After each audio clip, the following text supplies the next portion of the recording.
Bien, el tema de hoy, Salmo 98, va a ser un poco diferente el tema de hoy. Si bien siempre desarrollamos versículos por versículo, vamos a hacerlo. Es un salmo muy corto, pero quiero dejarles una enseñanza un poco más amplia. En realidad me gustaría haber hablado del Salmo 96 al 100, pero sería mucho para una mañana. Pero les invito a que ustedes en casa vean qué tienen en común del Salmo 96 hasta el 100. ¿Sí?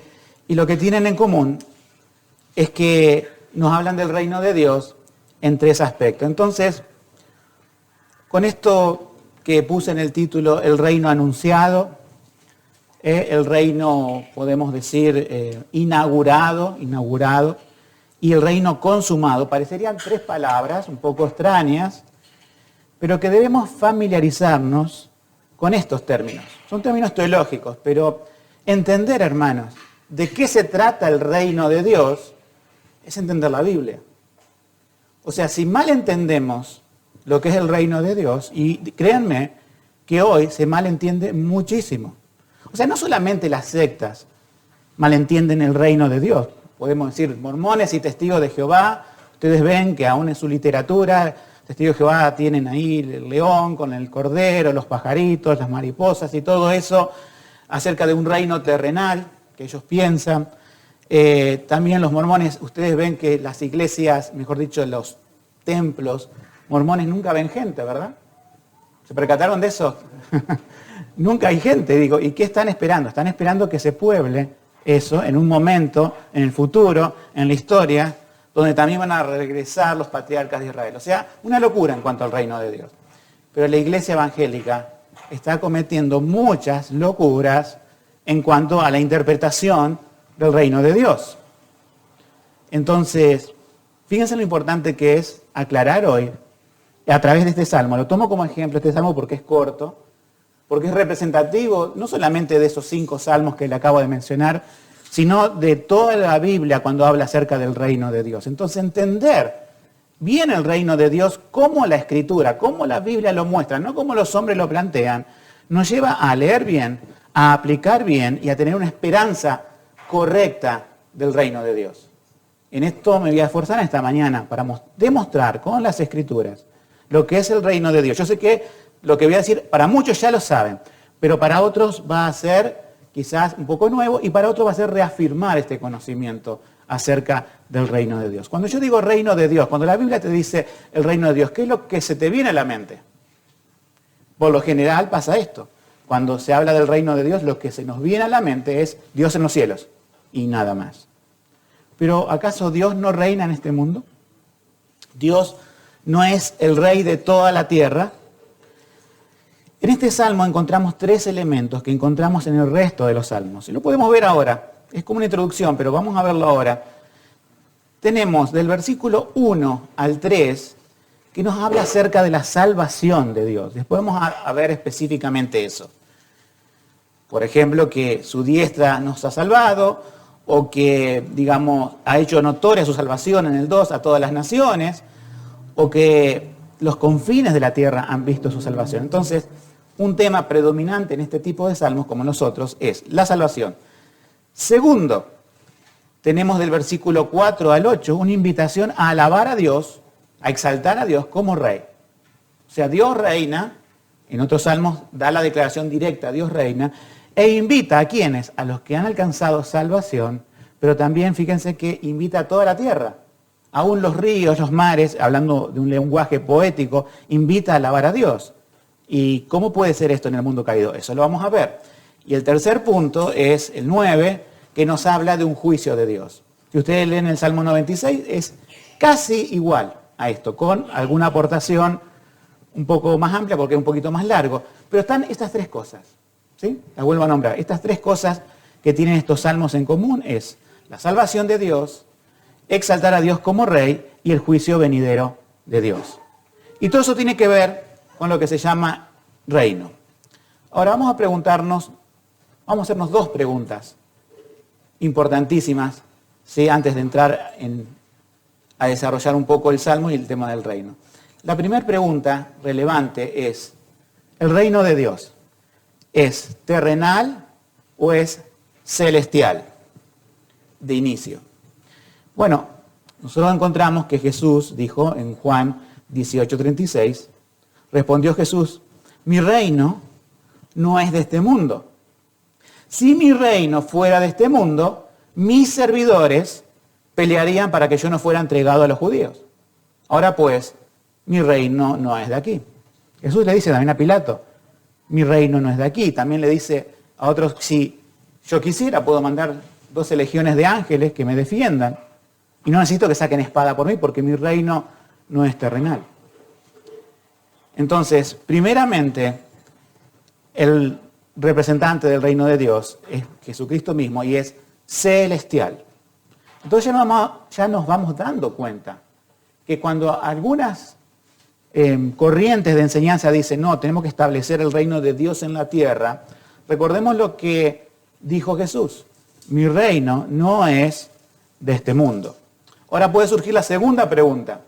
Perfecto, estamos de acuerdo, el reino es celestial, el reino no es de este mundo, pero el reino celestial se va a instalar en este mundo. Y ahí podría causar otro error, porque termina siendo un reino terrenal.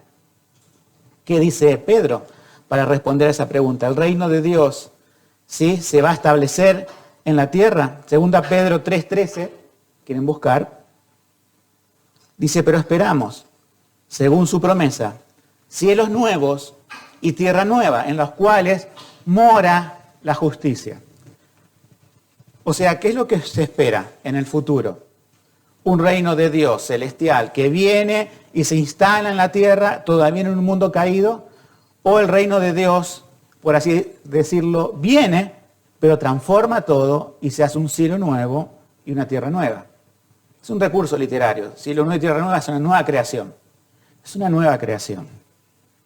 Entonces, ya tenemos las dos pautas. El reino es espiritual y celestial, y el reino viene a transformar y no a ocupar un lugar en la tierra.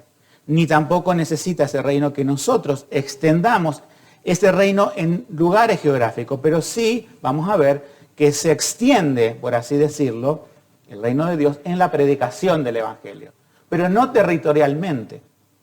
No necesito delimitar lugares en la ciudad estos lugares están conquistados para Cristo. No necesito decir que esta ciudad es para Cristo. Yo voy a predicar en esa ciudad o voy a predicar en ese país y muchos se convertirán.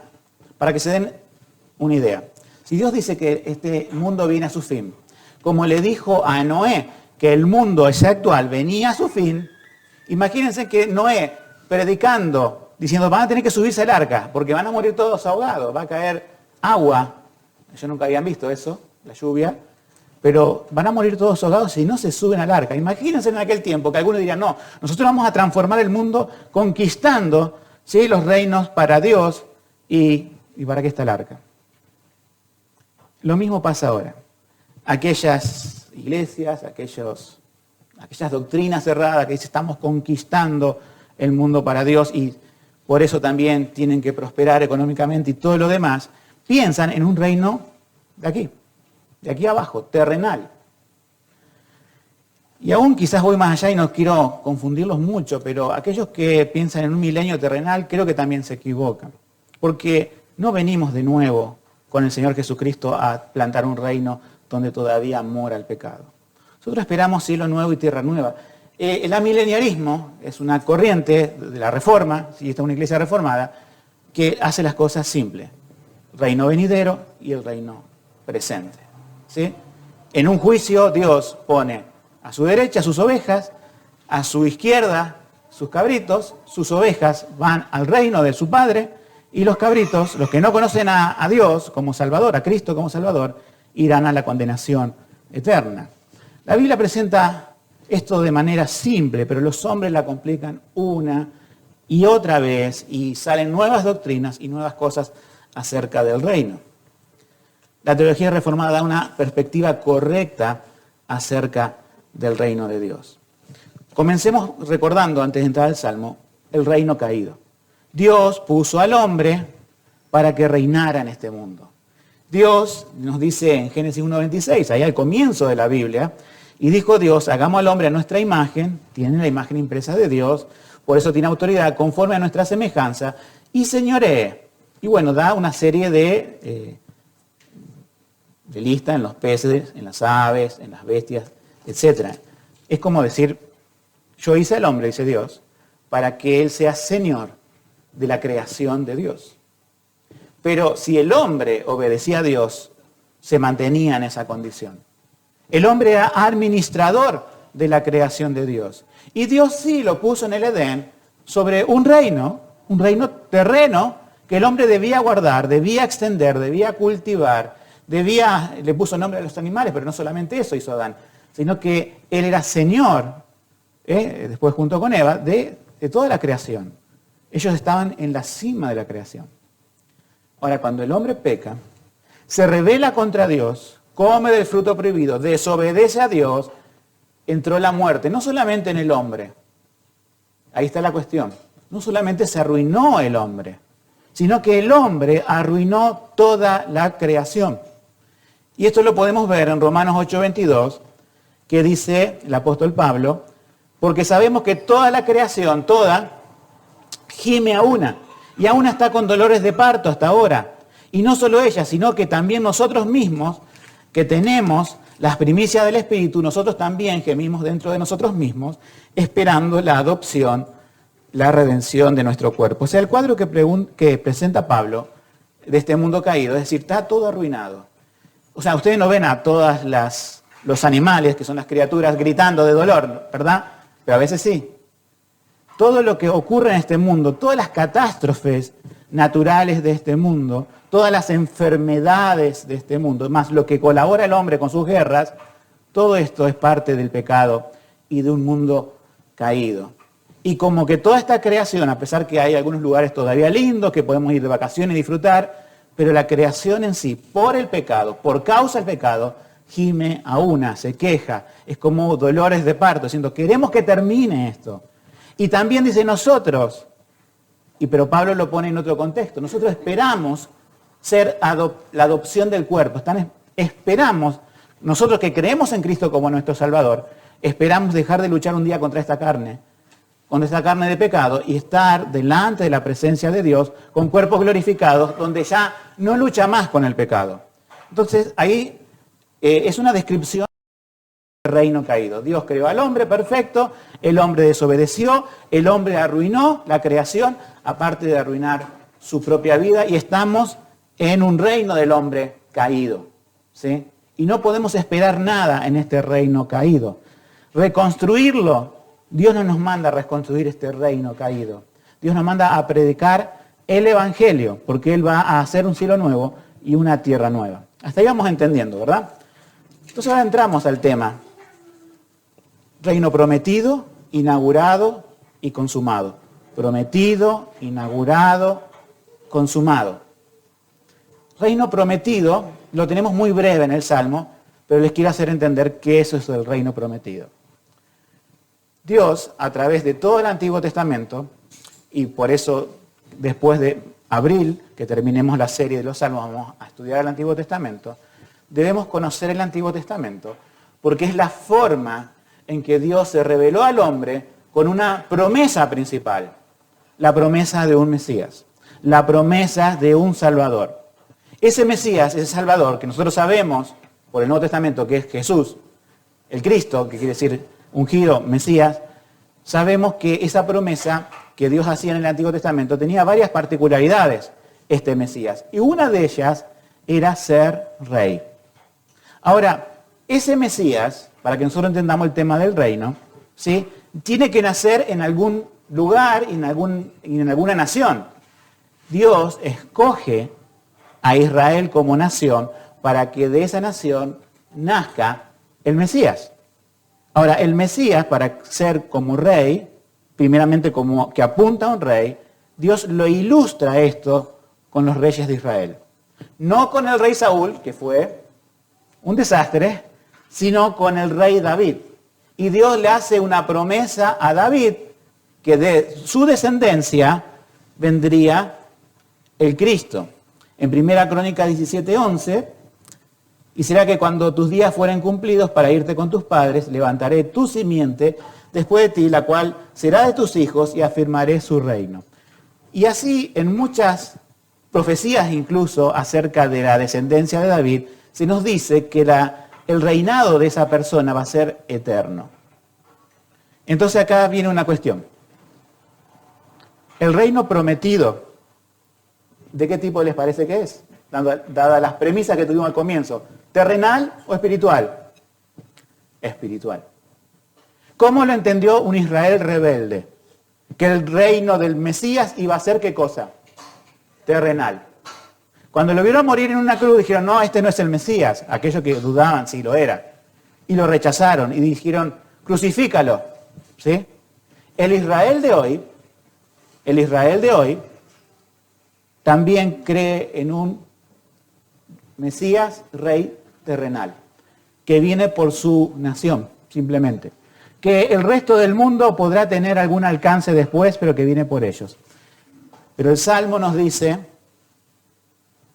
vamos a leerlo, cantad a Jehová cántico nuevo, porque ha hecho maravillas, su diestra lo ha solvado y su santo brazo.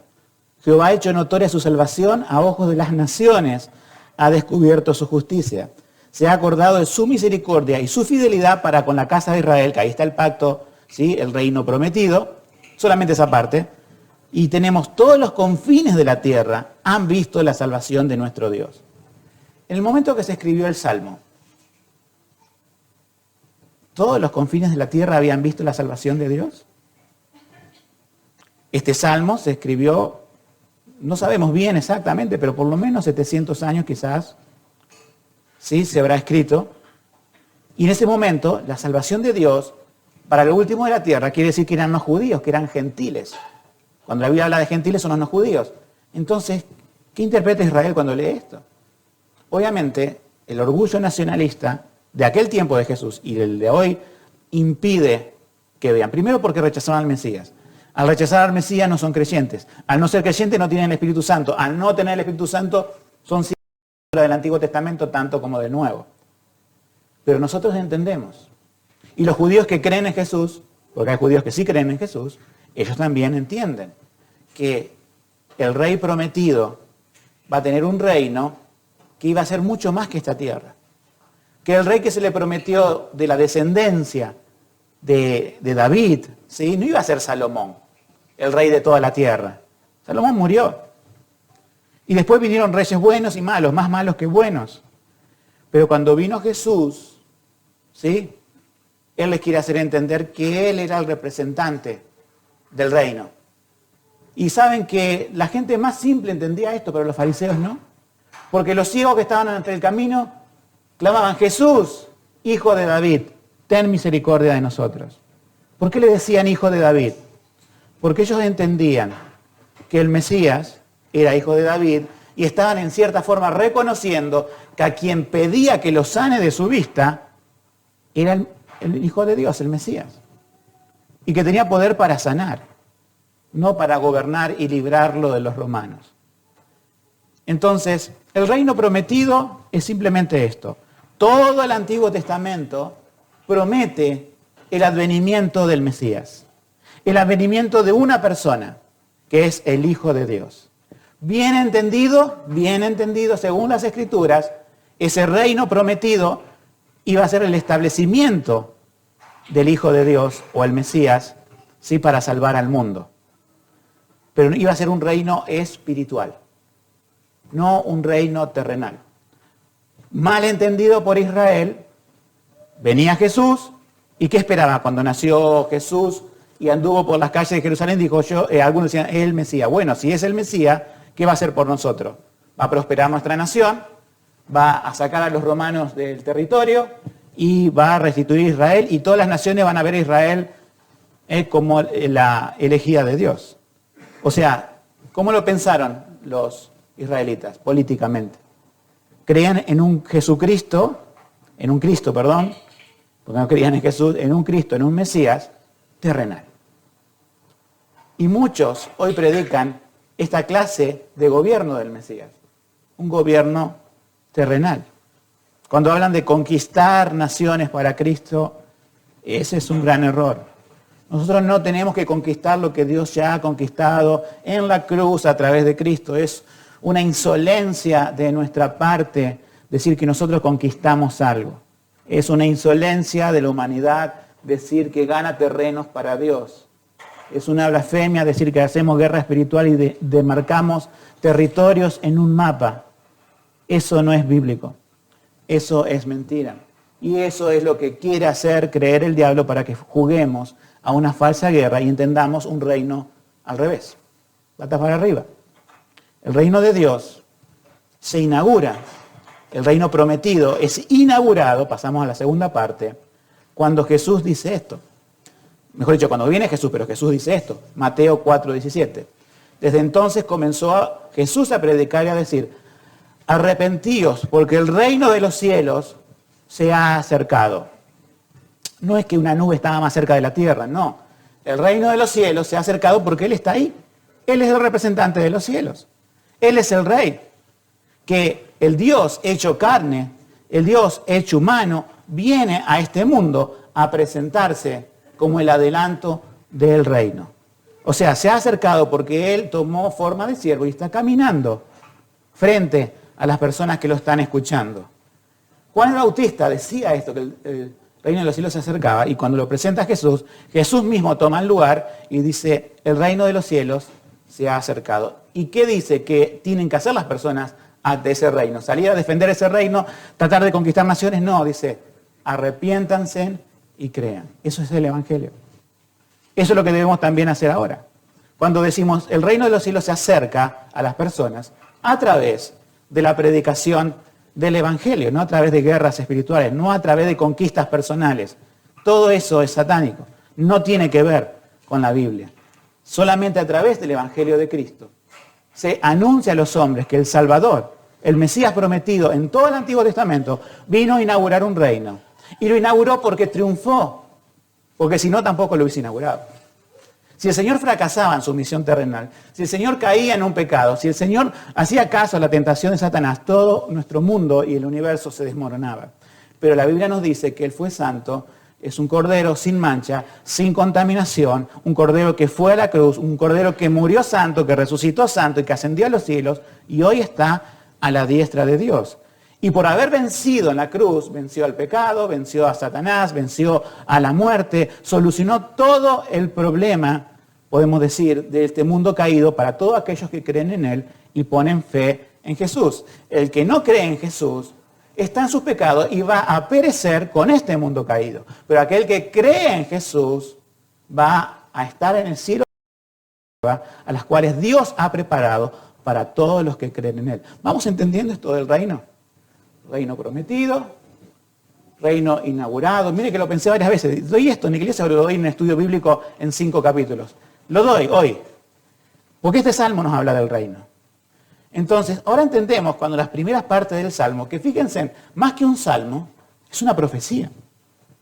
Es una profecía de lo que es el reino de Dios y lo que es Cristo. Cuando tenemos en el Apocalipsis que una multitud de 144.000 cantan un cántico nuevo, también tenemos otros que cantan, siempre que nos habla de un cántico nuevo, es algo que Dios inaugura, es algo que Dios hace nuevo. Y lo que nos está revelando acá el Salmo en el Antiguo Testamento es el reino inaugurado en el Nuevo Testamento. Cuando la gente de todas las naciones crean, pero no, digamos, cada una de las naciones. Hay un comentarista que se llama John Gill, que es del siglo XVII, que hablando acerca de este reino inaugurado, dice: no cada persona individual en el mundo va a creer, sino algunos de las diversas partes y en los rincones remotos del mismo, donde el Evangelio ha sido o será predicado. Entonces, cuando el Salmo nos habla que hasta el extremo de la tierra, hasta lo último de la tierra, se alcanza la salvación, no quiere decir que todo el mundo es salvo. Ese es otro error pensar, ¿no? Pero sí el Evangelio llega a todos los rincones del mundo y muchos de esos rincones del mundo se van a salvar. Los discípulos le preguntaron a Jesús: Señor, ¿son muchos los que se salvan? Y Él dijo que es una puerta angosta, es un camino angosto, que muchos procurarán entrar y no podrán. Y que muchos serán religiosos y dirán: Señor, en el tema del juicio no os conozco. Jesús dice que los que se salvan, sí, si uno se los millones que se salvaron en todas las edades son muchos, pero siempre es un remanente que el Señor va salvando a través de todos los rincones de la tierra. Entonces, fíjense en que el Salmo, como otros salmos, cuando hablan de la salvación de Dios hasta lo último de la tierra, está hablando del reino inaugurado, con Jesús. Ahora, la pregunta es, ese reino inaugurado tiene un comienzo, ¿sí? Tiene un alcance, que es a cada nación, ¿y cuándo termina ese reino? Porque dijimos, reino anunciado, inaugurado y consumado, o sea que hay un cierre, no que se termina el reino en sí, sino que hay un cierre de todo. Bueno, habíamos visto que en este salmo hay 3 elementos, ¿sí? Hay uno que es el de la salvación, que habla de Cristo, que para nosotros es el reino inaugurado. Pero ¿qué hablar acerca de la alabanza a Dios? Vamos a ver el tema de la alabanza a Dios. Versículo 4. Cantad alegres a Jehová toda la tierra. Levantad la voz y haced regocijo y cantad salmos. Cantad salmos a Jehová con arpa y voz de salmos. Aclamad con trompetas y sonido de cuerno delante del Rey Jehová. Brame el mar y su plenitud, el mundo y los que en él habitan. Los ríos batan las manos, los montes todos hagan regocijo. ¿Qué nos está hablando aquí? Una cosa que debemos distinguir es las personas de la creación. ¿Sí? Nosotros hoy podemos cantar y alabar a Dios, ¿o no? ¿Todo el mundo lo hace? ¿Todo Rosario lo hace? No. Acá nos habla de una adoración total. Entonces, no puede ser este mundo. Este salmo no está hablando de que esta alabanza, donde, bueno, los ríos baten las manos, donde las olas del mar alaban a Dios, donde toda la tierra alaba a Dios, no está hablando del ser humano y no está hablando de la creación. Solamente esto puede cumplirse perfectamente en la nueva creación, cielo nuevo y tierra nueva. O sea que esa alabanza, y como ustedes encontrarán que toda la creación alabe a Dios, ¿sí? Haya su plenitud en el cielo nuevo y la tierra nueva. ¿Por qué? Pablo nos dice, ¿cómo está esta creación? ¿Alabando a Dios o está en dolores de parto? ¿Cómo está? En dolores de parto. ¿Está alegre o gime esperando la adopción? Gime esperando la adopción. ¿Cómo estamos nosotros? En igual forma. Ahora, esto tiene un adelanto. Esta alabanza que nos habla el Salmo tiene un adelanto de esa alabanza futura en el cielo nuevo y tierra nueva. ¿Y dónde es ese adelanto? Aquí. Aquí. Se dan cuenta que la alabanza a Dios es muy importante. Y que uno no lo puede alabar de la forma en que le parezca. No cantamos canciones para entretenernos, para satisfacer nuestro oído, ni canciones con el ritmo que le gusta a la gente. No, esa no es. ¿Cuál es el contenido de este? Dice, cantad salmos. Salmos son instructivos. Salmos son la palabra de Dios. Cada himno que cante la iglesia, porque algunos dicen, bueno, hay que cantar solamente los salmos, pero el problema está en que los salmos no está Cristo como reino inaugurado, no está la palabra Jesús. Entonces nosotros pensamos que debemos cantar salmos y también debemos cantar himnos basados, recalco, en las Escrituras. Himnos basados en la doctrina de la Biblia. No que cualquiera hoy se levanta y porque sabe tocar una guitarra y algo hace un himno y hace una canción y pone una letra pegadiza que la repite 50 veces y ya todo canta la iglesia. Eso es un desastre. Dios nos ha dado su palabra para que personas con verdaderos dones de poesía puedan extraer de la palabra la doctrina bíblica. Incluso en las canciones modernas, aparte de ser repetitivas y muy a gusto de la gente, tienen errores doctrinales. Tienen errores doctrinales en cuanto al reino, eso es desde ya. En cuanto a la cruz de Cristo, en cuanto a su sacrificio, en cuanto al Espíritu Santo, errores de todo tipo. La Biblia nos dice, en el cielo se va a alabar perfectamente a Dios, con una mente perfecta. Y nosotros, lo único perfecto que tenemos aquí para incorporar a nuestra música, a nuestras canciones, es la Biblia. No nuestras ideas, no nuestras composiciones por más bonitas que sean.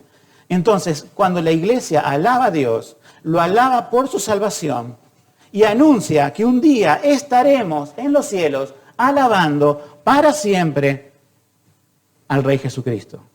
Y esto tiene que ser un adelanto. Entonces, hermanos, acá viene una exhortación para nosotros. Si nosotros leemos todos estos salmos y vamos al 100, dice, cantad alegres a Dios.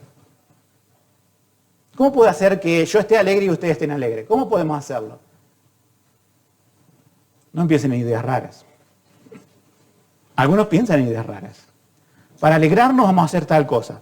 Vamos a suspender ahora, vamos a saludarnos. No. Lo que tiene que alegrar nuestro corazón es la redención. Lo que hace que provoque alegría en nuestro corazón es cuando vemos a Cristo a través de la Escritura. ¿O no se alegran cuando ven a Cristo a través de la Escritura? Cuando el que predica aquí, si bien es un siervo inútil, como quien les habla, pero intenta, por lo menos intenta mostrarle a la congregación, mire, en la predicación no estoy yo, en la predicación no está nuestra iglesia, en la predicación no está una persona famosa, en la predicación está Cristo, el sol de justicia, aquel que irradia y que cuando nosotros vemos que Él es nuestro Salvador y que desde lo último de la tierra nos salvó también a nosotros, nuestro corazón se alegra. Y cuando cantamos, lo que estamos haciendo es la respuesta a la salvación. Hermanos, si alguna vez no tenés ganas de venir a la iglesia, y sos realmente, te estoy llamando hermano, hermana, porque crees en Jesucristo, y alguna vez no tenés ganas, es porque estás siendo un desagradecido.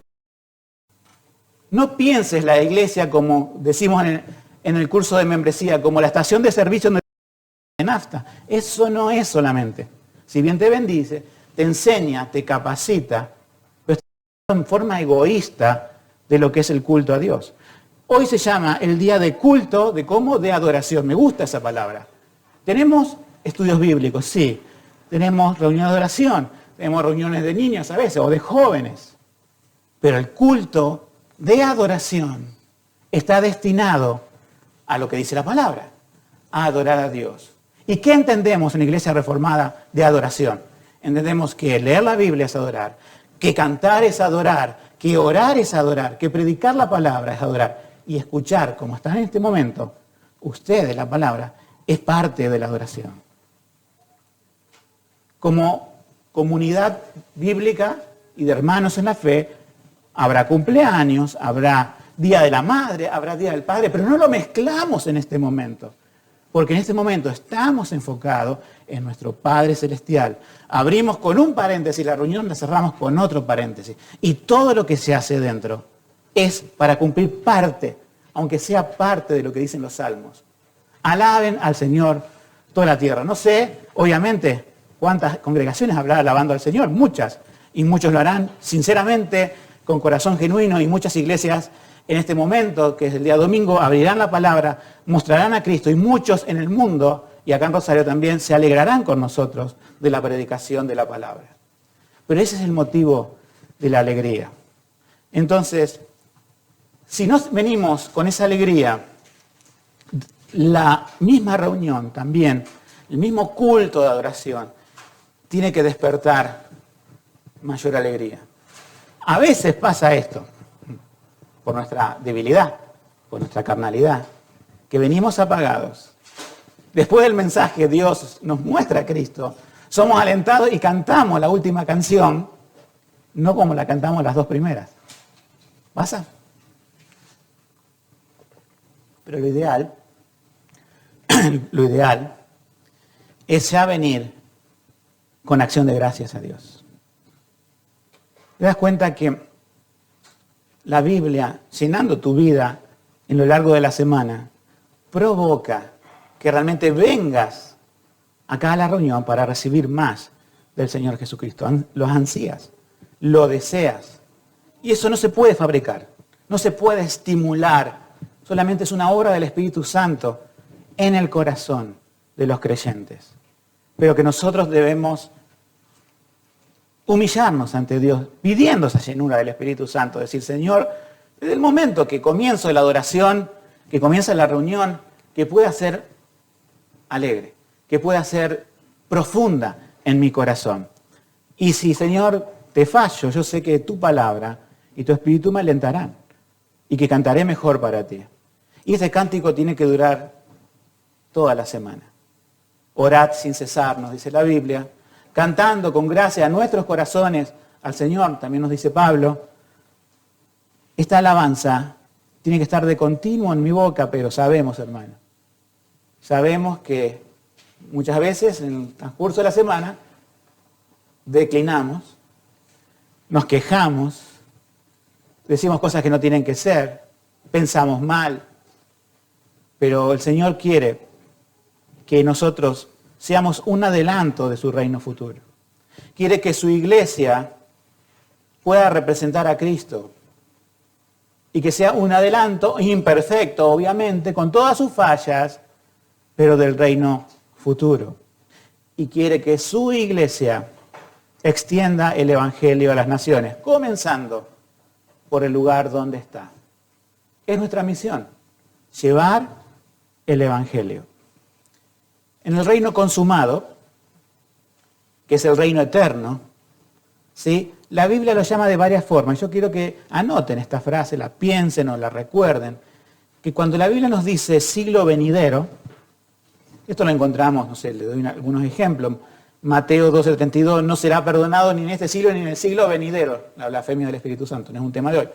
Marcos 10:30, recibirá 100 veces en el siglo venidero. La palabra siglo no es 100 años para el lenguaje bíblico, para nosotros sí, un siglo son 100 años. Pero cuando habla de siglo venidero, no está hablando de un tiempo venidero, de una era venidera y de un mundo venidero. Por eso es muy claro en la Biblia que si no es el mundo venidero, no es el presente reformado, digamos, el mundo presente emparchado, no es el mundo presente caído, pero con los santos en la tierra. Eso es muy raro. No puede venir la iglesia a morar de nuevo a la tierra, donde ha sido rescatada del pecado, y después expuesta en el pecado de nuevo. Eso es fuera del espíritu de la Biblia. Yo sé que muchos hermanos sinceros creen en un reino milenial, pero a lo que voy con el mal entendimiento del reino es hacer este punto, ¿no? El mal entendimiento que se puede tener, por lo tanto vamos a ver al final que hay algunas implicaciones prácticas que pueden afectarnos al entender mal el reino. Entonces, el reino consumado es, como dice al final del Salmo, delante de Jehová, porque vino a juzgar la tierra, y se juzgará al mundo con justicia y a los pueblos con rectitud. La palabra el día de Jehová no está aquí, pero el juicio de Dios, y también está en los Salmos. Uno dice, ¿qué juicio está hablando? Es el único juicio que habrá, del final de todo, del reino consumado. Salmo 110, 1. El salmo que usó David, no sé si lo vamos a predicar a ese, antes de cerrar el tema de los salmos, pero Jesús le pregunta a los judíos de aquel tiempo, ¿de quién es el hijo, el Mesías? ¿De quién será hijo? Y los fariseos dicen, de David, dice. Sabían la escritura. ¿Y cómo puede ser hijo de David si en el Salmo 110:1 lo llama Señor? Porque dijo Jehová a mi Señor, siéntate a mi diestra hasta que ponga a tus enemigos por estrado de tus pies. ¿Cómo si David lo llama Señor es su hijo? Y los fariseos se quedaron mudos y no pudieron responder más nada. Jesús está diciendo, de mí está hablando eso. Él era a quien dijo Jehová, dijo al Mesías, que era el Señor de David, siéntate a mi derecha, a mi diestra, ¿hasta que qué? Hasta que ponga a todos tus enemigos por estrado de tus pies. Hoy los enemigos de Dios se ríen de Dios, se burlan del cristianismo, persiguen a los cristianos, se mofan, hacen lo que quieren, dicen, tenemos una nueva moralidad, tenemos una nueva forma de concebir incluso la vida o la existencia del ser humano, y afrenta a Dios. Y Dios le dice, por ahora, porque un día van a estar bajo la planta de mis pies, eso que sea el estrado de mis pies. Todos en aquel día, como dice la Biblia, van a confesar, Jesús es Señor.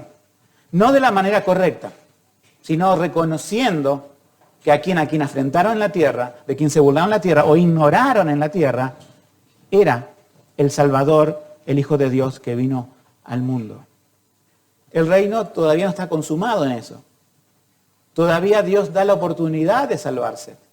Todavía Dios es misericordioso y no pone al estrado de sus pies a todos sus enemigos, sino que espera que dentro de este mundo enemigo de Dios se vayan salvando las personas a las cuales el Evangelio les llega y ellos dicen, creo en Jesucristo como mi Salvador, y se arrepienten de sus pecados y dicen, este es el reino de Dios realmente que viene a buscarme a mí, miserable pecador.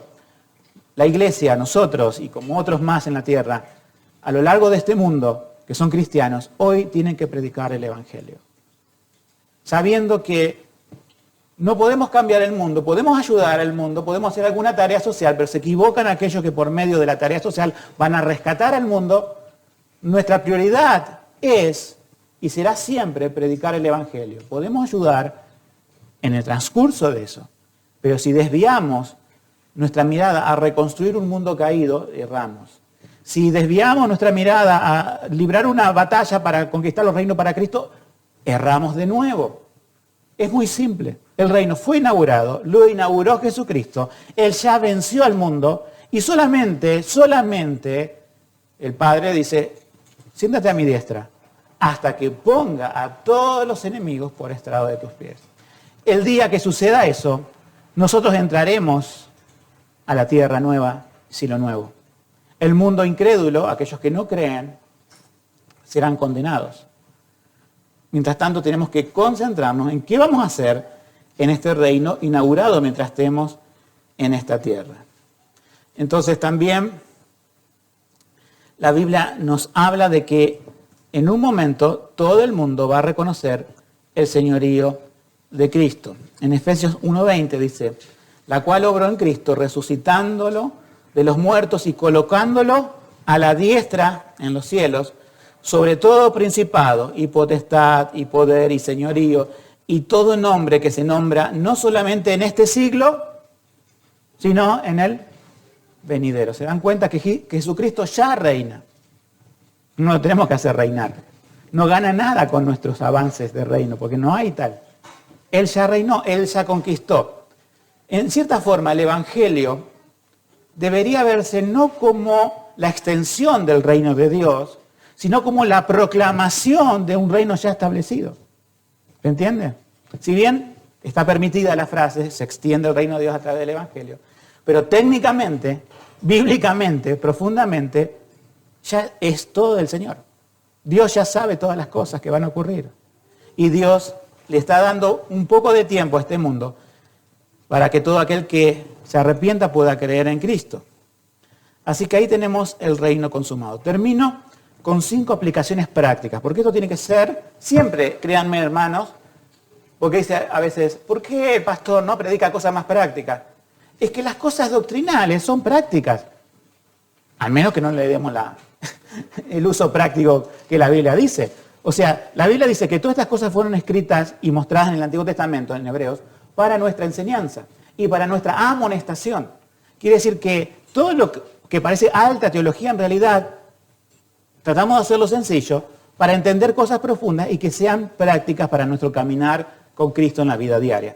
Estas 5 cosas, yo las resumo así, podría otro resumirlo de otra manera, pero lo resumo así, dice, primero, entender el reino de Dios es la clave de la lectura bíblica. Si hoy entendieron esto de lo que es el reino anunciado, primero, que no era tema, el reino caído, ¿sí? Vivimos en un mundo caído, en pecado. Pero si no entendemos el reino anunciado en el Antiguo Testamento a un pueblo llamado Israel, que de ahí vendría el Mesías, si no entendemos que el reino inaugurado es cuando Cristo nació en Belén, se hizo grande y murió en la cruz y resucitó y ascendió a los cielos, y que el reino consumado será cuando Cristo venga en su segunda venida, si no entendemos eso, no entendemos la lectura bíblica, ya sea del Antiguo o del Nuevo Testamento. Por eso es muy importante lo que hemos hablado hoy. Teniendo esa visión bíblica del reino, podemos poner cada parte del rompecabezas bíblica en su imagen apropiada. 2, entender el reino de Dios nos previene de las sectas y del mal entendimiento evangélico dominante. Nos vamos a encontrar en nuestras charlas con otras personas que también van a hablar del reino de Dios. ¿Y cómo podemos mostrarle el reino de Dios y el principal del reino, que es Jesucristo, que es la cabeza del reino, si no entendemos nosotros en qué consiste el reino de Dios. Eso puede llegar a confundirnos, ellos pueden llegar a decir argumentos antibíblicos y nosotros tenemos que guiarlos hacia la verdad. No discutir para ganar una batalla verbal, sino guiarlos al Rey Jesús. Para que encuentren en el Rey Jesús al Hijo de Dios que murió por sus pecados y no otra cosa diferente. Tercero, entender el reino de Dios nos centra en la voluntad de Dios. ¿Cómo nos enseñó a orar el Señor Jesucristo? Padre nuestro que estás en los cielos, eso lo entendemos bien, venga tu reino. ¿Qué es eso de venga tu reino? Va a venir tu reino, pero yo empiezo a vivir la vida de ese reino. Yo empiezo a sujetarme a la voluntad de Dios, a decir, sea hecha tu voluntad, como en el cielo, fíjense en el reino donde está, en la tierra, a través de mi vida. Y nosotros podemos decir a coro, como iglesia, a través nuestro. Venga tu reino, oh Dios, cantábamos hace unos instantes. Punto número 4. Dije 5 puntos, pero tengo 4, son 4, ¿sí? Entender el reino de Dios nos santifica esperando la segunda venida de Cristo. 1 Juan 3:2, vuelvo a repetir esa parte, entender el reino de Dios produce santidad en nosotros al esperar esa segunda venida de Cristo. En 1 Juan 3:2 dice, muy amados, ahora somos hijos de Dios y aún no se ha manifestado lo que hemos de ser, pero sabemos que cuando Él apareciere, o sea Jesús, seremos semejantes a Él, porque lo veremos como Él es. Y cualquiera que tiene esta esperanza en Él, se purifica, como Él también es limpio. Al esperar la consumación del reino, al esperar la segunda venida de Cristo, dentro de un contexto bíblico correcto, nos ayuda a vivir vidas santas. Es decir, no estar batallando una pelea que Dios no nos pidió.